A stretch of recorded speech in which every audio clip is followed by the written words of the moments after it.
Welcome to the Les Podcast Show. Welcome to Les Podcast Show. Avant de commencer, nous allons donc remercier notre petite audience qui commence à s'élargir petit à petit. Là, on fait son. Exactement. En tout cas, merci à vous. Hein. Merci à vous. On a vu les messages. Donc Cécile, Wakanda Création, Abdul Rachid, oui. Aboubakar Jibou. Exactement. Et Sadou Ibrahim. Exactement. Donc merci les gars. Et on va essayer donc de vous faire des petites dédicaces en tout cas à chaque fois. Et franchement, on aime le geste. Et puis voilà. Merci pour les partages aussi également pour Monsieur Rachid et ainsi de suite quoi. Donc merci les gars. On va grandir et puis voilà. Et surtout, ça va nous amener encore plus à alimenter. Exactement, c'est ça, à donner du contenu. Et puis voilà, comme on l'a dit, vous avez de quoi proposer, des suggestions, avec grand plaisir, on sera là. Donc, si vous avez des thèmes à proposer, avec grand plaisir. Voilà. Ceci dit, on va attaquer un thème qu'on a déjà fait, tu te rappelles, on a déjà fait la masterclass. Ouais, exact. La communication. Mais on va segmenter ça. Donc aujourd'hui, ça sera surtout pour les personnes qui sont timides, introvertis, qui ont peut-être du mal à s'exprimer, à aller vers les gens. Donc, Monsieur Létampe, quelle est ton astuce? Quelles sont tes astuces? Qu'est-ce que tu proposes? Si moi je suis introverti. Ah, ben je sais pas. Non, bien sûr que non. Ben, les astuces, il y en a plusieurs. Hein. Mm-hmm. Mais d'abord, il faut savoir pourquoi que la personne est introvertie. Cause et effet? Pourquoi elle est introvertie? C'est ça la première question qu'il faut se poser. Donc la question de la personne, si jamais vous regardez, vous connaissez quelqu'un en tout cas introverti déjà, donc faites partager à cette personne. Donc il faut se poser la question pourquoi. D'accord. Il y a d'autres peut-être que c'est naturellement voilà, ou bien elles n'ont pas trouvé un environnement où elles peuvent vraiment cette personne peut s'exprimer avec beaucoup d'aise. Sachant que la dernière fois dans notre podcast, on avait dit que l'une des qualités c'était le fait d'être extraverti en société ou même généralement. Allez. Être capable à mesure en fait de si tu veux se profiler comme un camion. Quoi. Exactement. S'adapter. Moi je dirais plutôt quelqu'un d'introverti qui est timide aussi. Mm-hmm. C'est commencer déjà par tu vois les jeux d'équipe là, les jeux qu'on fait là. De société. Commencer par là, ça peut déclencher en fait le déclic. Mais la question maintenant, c'est ces personnes introverties là, généralement, elles sont à l'aise avec les personnes qu'elles connaissent. Elles n'arrivent pas à aller en fait vers d'autres personnes qu'elles ne connaissent pas. Oui, il y a ça, il y a ceux-là. Généralement, c'est ça en fait. Mm-hmm. Mais moi, je me dis toujours, il y a un départ. Quelqu'un d'introverti, ça ne veut pas dire, comme tu l'as mentionné, ça ne veut pas dire qu'elle ne parle pas. C'est qu'elle a en fait une ou deux personnes, deux amis avec qui elle sent à l'aise, avec qui elle arrive à communiquer, elle arrive à partager des choses. Une habitude. Maintenant, quand elle quitte ce cadre-là, c'est fini, c'est le blocus. Maintenant, comment enlever ce blocus-là? C'est en fait te permettre à toi-même de te laisser aller vers les autres. Si tu as pu parler avec un ou deux, bon, les amis, je comprends que voilà, tu es habitué, vous allez dormir ensemble, partager beaucoup de choses, mais à un moment donné, tu seras face à un public.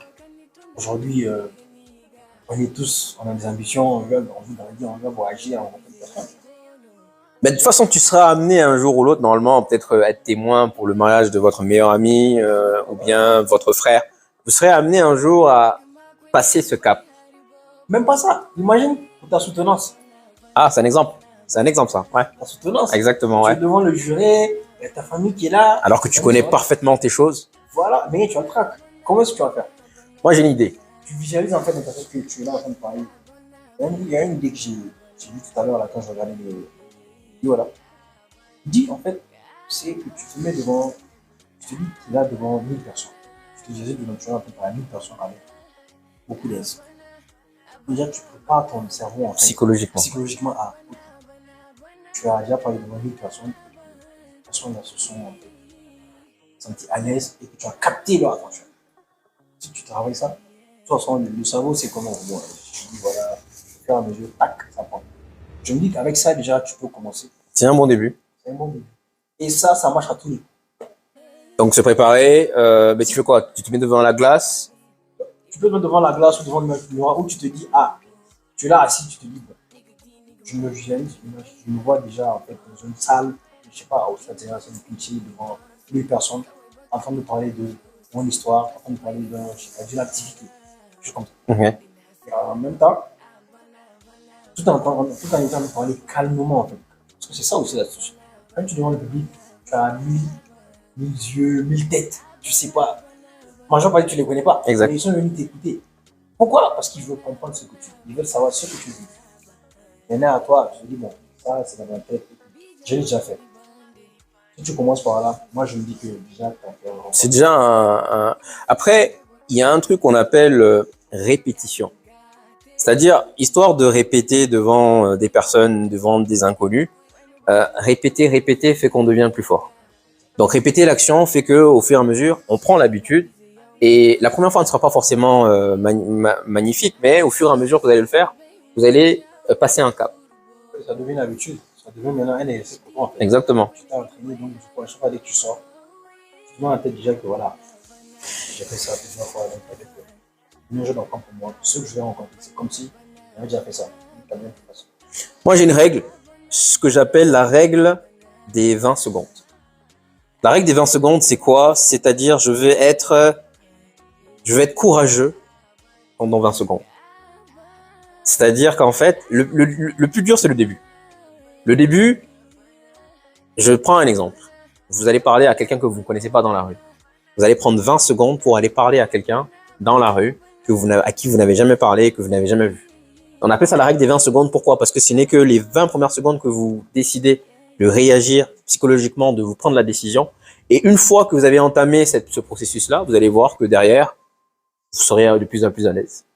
C'est fort, ça. C'est fort. Et en plus, ces 20 secondes-là, pendant ces 20 secondes, c'est là que tu joues le crack. Ce n'est que 20 secondes. C'est-à-dire, si on prend ça comme ça, ce n'est que 20 secondes. C'est rien du tout. Je suis courageux pendant 20 secondes. Ensuite, deuxième astuce. Il y a ce qu'on appelle la patate chaude. C'est-à-dire, quand on parle à quelqu'un, quand on parle à un public, moi, qu'est-ce que je fais quand je parle à un public? Le stress, il est sur moi. Les caméras sont sur moi. Tout le monde me regarde. Alors, dès que je commence, je jette la patate. Je renvoie. Je pose la question. Toi, par exemple, qu'est-ce que toi tu penses? Je renvoie le stress. Exactement. Donc, du coup, la patate chaude que j'avais dans les mains, je l'ai balancée tout de suite. Je rentre, je fais « Waouh, il y a du monde aujourd'hui ». Les gens me regardent. Toi, qu'est-ce que tu penses? Pourquoi tu es là? Et là, les regards qui me regardaient, moi, passent à celui à qui j'ai balancé la patate. Exactement. Ça me permet de récupérer et ça me permet derrière de souffler et puis de rebondir. Il y a aussi une autre astuce. Une astuce que tu as appris. À part la patate chaude, là, où tu vannes. Tu vannes quelqu'un. Ah ouais? Une petite vanne. Tu as une petite vanne. Donc, ça permet en fait de. Tu gagnes un équilibre, tu vois. Donc, dans ton stress, tu le redescends. Tu le redescends et ça te permet de remonter. Parce que le fait de vanner souvent, imagine quand ceux qui font les conférenciers, là, qui font les séminaires, qui voyagent, ils rencontrent des milliers de personnes. Une fois demandé comment est-ce qu'ils font pour gérer le stress. De toute façon, le stress, il est en nous. Hein. Sache, il est en nous, le stress. Bien sûr. Chacun est stressé quand il veut monter, quand il veut faire quelque chose. Ils vont monter sur ça. Donc, les artistes, qu'est-ce qu'ils font? Avant de monter, ils font leur histoire de rituel là, entre l'équipe et puis ils font les autres. Il y en a qui crient, il y en a qui chantent, il y en a qui écoutent de la musique, il y en a d'autres qui s'allongent. Donc, le stress, il y a plusieurs moyens de gérer le stress. Maintenant, les conférenciers, là, généralement, qu'est-ce qu'ils font? Surtout ceux qui font les séminaires, voilà, tout le talk là qu'on fait là. Tu vois, souvent, il raconte une histoire. Il dit, bon, voilà, un de ses vécus. Et paf, il repère quelqu'un là, il lui envoie une vanne. Et quand il le vanne, tu vois tout le monde sourire. Ouais. Et le sourire là, ça permet de décomplexer le public. Voilà. Ouais. Ça aussi, ça aussi comme ça. Là, tu as dit quelque chose d'important sur lequel je voulais rebondir. Avoir une histoire, une anecdote à raconter. C'est très important. Aujourd'hui, on a tous eu des bons moments, des mauvais moments. Et l'idée, c'est au fait, quand vous racontez une histoire, ça permet au public, en fait, de se projeter, de visualiser la scène. Et tout de suite, votre histoire, vous la connaissez par cœur. Donc, le fait de la raconter, ça vous met dans de bonnes conditions. Ça vous relaxe et ça permet, enfin, vraiment de lancer votre projet. C'est qui est bien dans ce que tu veux me dire là. Parce que quand tu parles, quand tu racontes une histoire, en fait, tu es à l'aise. C'est comme si tu te sentais à la maison. Et en même temps, ces gens-là, ils sont captivés. Exactement. Ils sont captivés. Ils se disent, mais waouh, j'aimerais bien être comme lui, j'aimerais bien m'inspirer comme lui. Il y a toujours normalement une petite anecdote à raconter. Il y a une pause. De toute façon, tu ne peux pas être là en train de parler pendant 2 heures de temps sans faire de pause. Et ces pauses, c'est ça, cette technique-là. Tu vas raconter une histoire, patate chaude, balancer la patate chaude ou vanner quelqu'un. C'est ça. Je pense que nos personnes sont introverties, qui sont timides, Bah, commencez. comment ça? Répétition, répétition, répétition, répétition. Et encore une fois, je vais vous raconter une petite histoire. Avant, j'étais introverti. Et un jour, donc, je suis allé avec mon grand frère. On est sorti quelque part et puis il m'a demandé qui est, à ton avis, la plus belle fille dans le lieu. Le mec, il se rappelle. Big up, mais je sais pas s'il regarde.